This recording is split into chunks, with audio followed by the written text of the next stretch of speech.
family, friends, and supporters and well-wishers. Today, March 22nd, 2024, I'm coming live to let you know that the police has incarcerated Dujan Dwayne Griffiths. Dujan Dwayne Griffiths is in custody. Me hold Dujan. Me hold Dujan. It started with silence. 20-year-old Masania Malcolm wasn't answering her phone. Her mother had been trying to reach her, but the calls went unanswered. Something was wrong. 2 days later, the body of Masania Malcolm was found in her car with her baby girl in her lap. They had been dead for 2 days. Masania sat dead in the front passenger seat, her 1-year-old daughter, Jordania, on her lap, also lifeless. The car was empty with no one behind the wheel. Someone had either driven their dead bodies there or unalived them there and fled. Investigators turned their focus to the only person who was most likely to have committed this heinous crime, Masania's boyfriend. But even more shocking, the boyfriend had been traced to the hospital, where it was discovered he had been shot several times. The boyfriend, Jordan Reed, had been found bleeding from gunshot wounds outside Masania's Orlando apartment complex on September 7, 2021. He was barely able to speak and was clearly in pain, unable to provide clear details.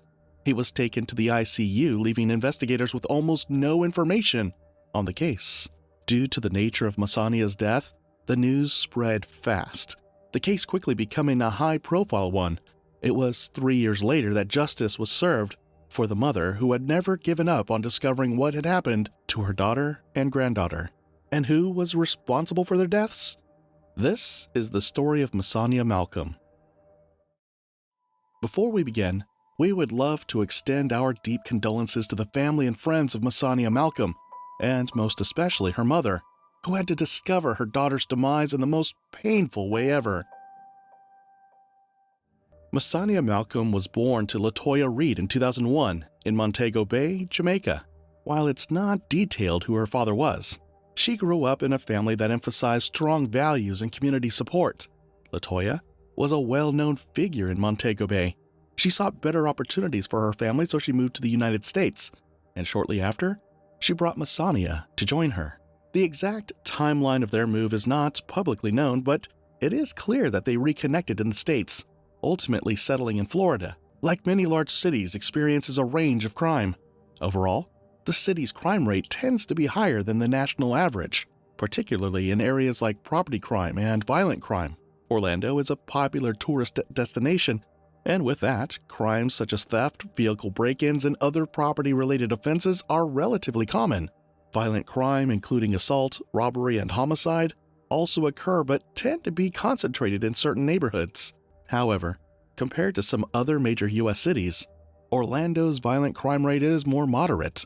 The local authorities have implemented various strategies to improve safety, especially in tourist-heavy areas like downtown and around theme parks. After settling in Florida with her mother, Masania quickly adapted to her new environment, attending local schools where her outgoing personality and smart nature allowed her to excel academically and make friends easily. Masania's sense of responsibility ran deep. She balanced her studies, along with various part-time jobs, to save up and prepare for a family she dreamt of having. It was during this time that she reconnected with a childhood friend from Jamaica, Jordan Reed. Jordan was handsome and smart, and soon, they started a relationship. This relationship would blossom into marriage and eventually, their daughter, Jordania. Masania was dedicated to their daughter, working tirelessly to provide for her family. Jordan admired her determination, and they shared moments of joy and laughter, facing the challenges of young parenthood together. Despite the pressures they faced, their connection grew stronger as they supported each other through life's ups and downs, hoping to build a stable and loving family. In early September, Jordan received a Facebook message from Dujan Griffiths, an old high school friend who had recently become homeless and needed a place to stay. Jordan, most likely after discussing with Masania, agreed to help. LaToya, Masania's mother, was concerned about this new arrangement. She didn't trust this man whom the family didn't know, and she was worried about her granddaughter's safety. Why are you taking this guy into your one-bedroom apartment with your baby daughter?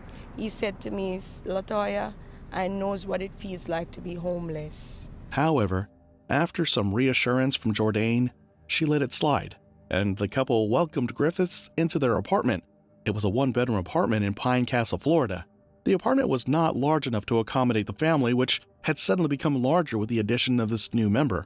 But Masania and Jourdain were kind, and Griffiths was their friend, or so they thought. Things seemed normal at first, but as the weeks passed, it became clear that something was wrong.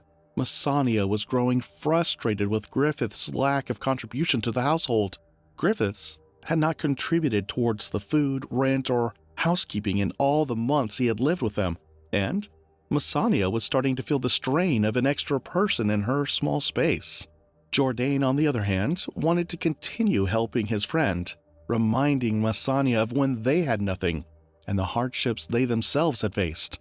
Months passed and the tension came to a breaking point. Griffiths had to leave. Griffiths decided himself to take a leave from the Reeds' home, allowing the couple the space they needed. Masania was glad to see him go, even though she didn't bear him a grudge. On September 6, 2021, Griffiths reached out again after a brief time away, asking if he could return and live with them.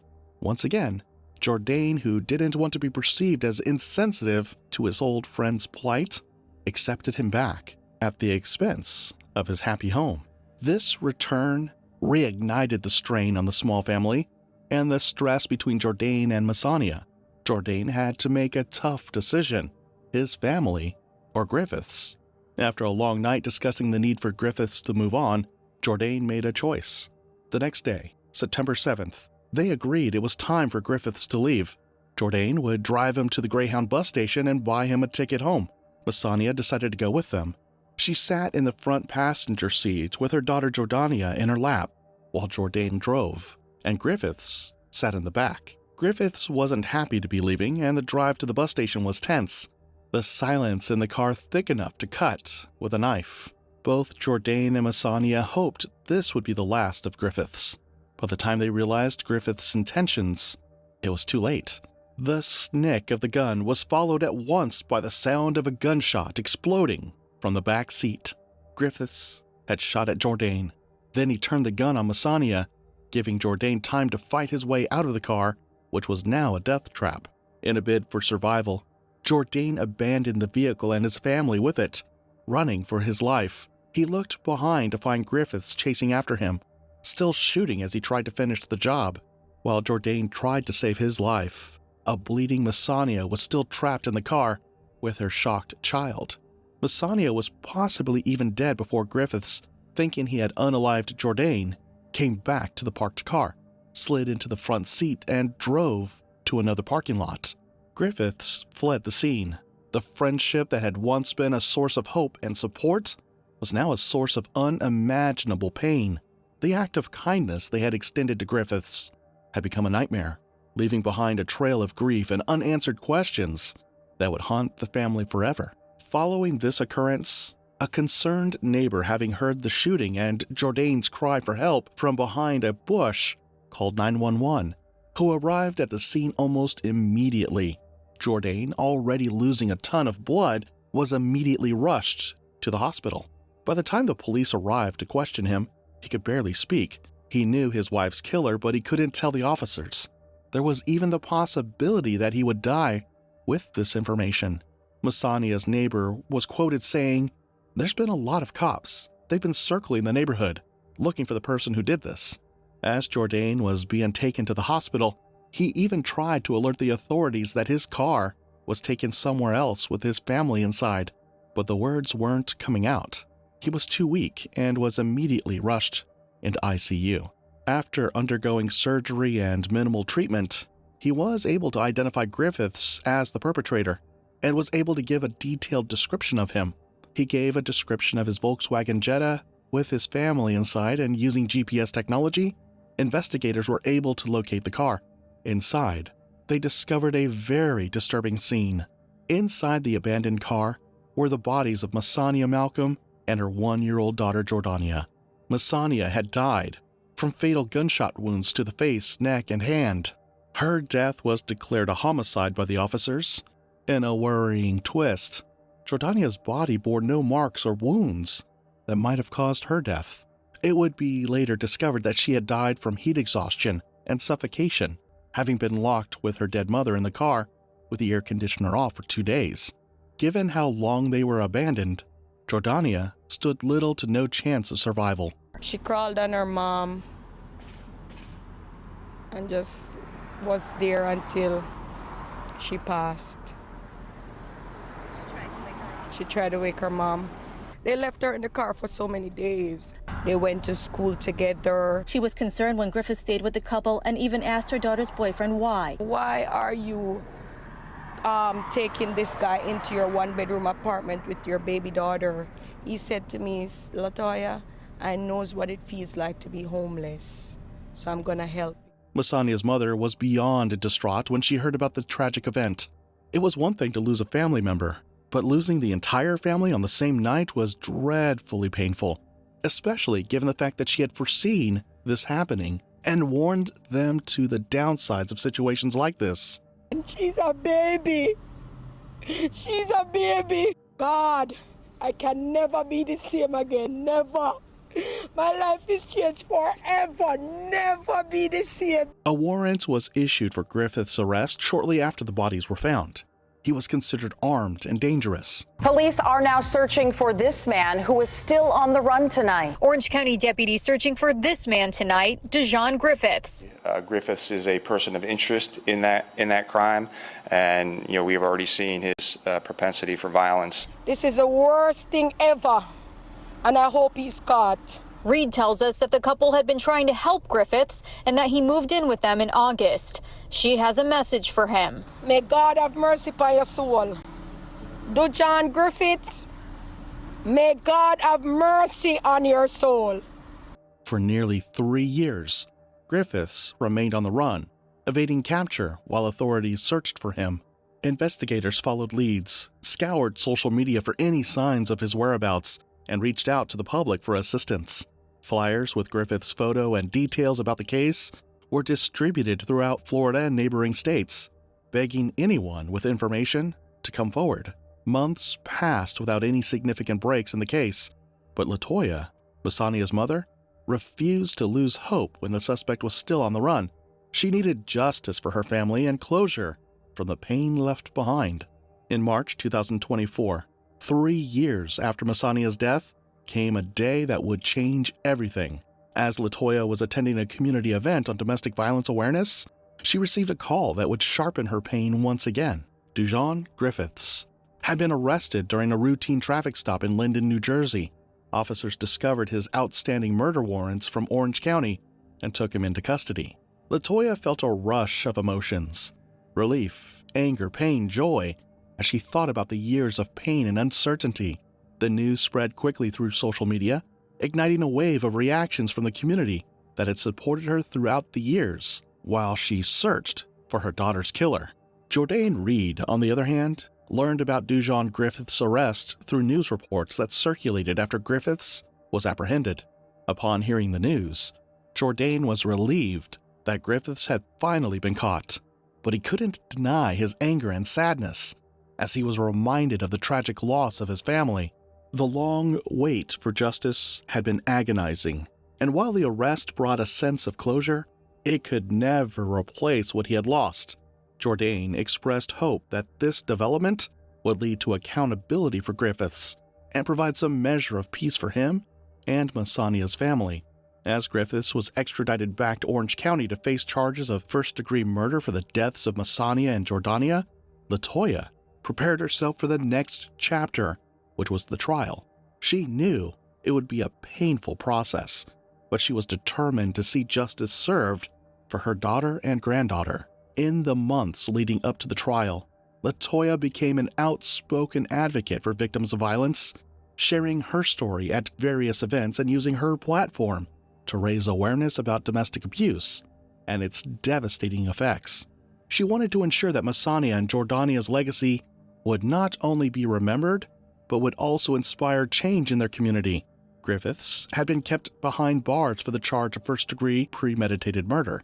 The family of the victims had waited more than 3 years for justice, and now may be a step closer to getting it.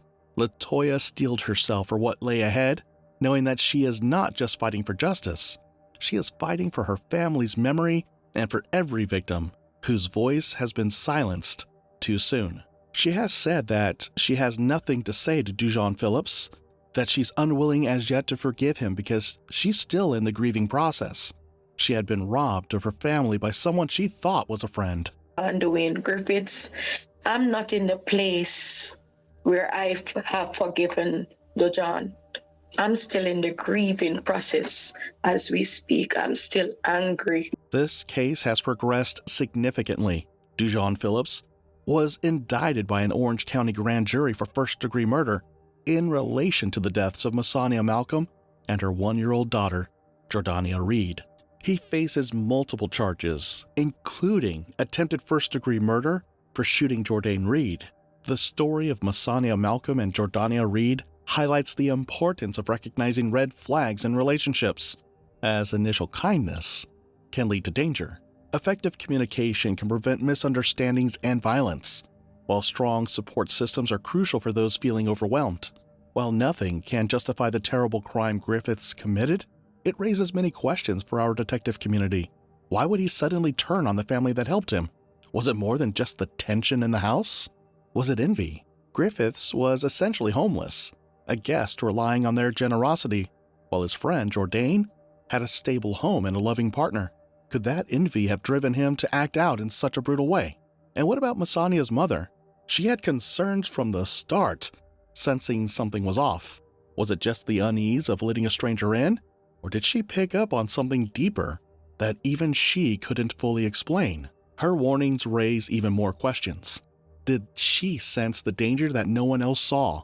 Or was it simply a mother's instinct? Thank you so much once again for watching another video by Wednesday Crime. If you like the way we bring you stories or you learned something new today, please like this video and consider subscribing to the channel if you haven't yet. As always, remember to leave your thoughts in the comments section below. Perhaps someone learns from your experience or advice. I will talk to you again in another video.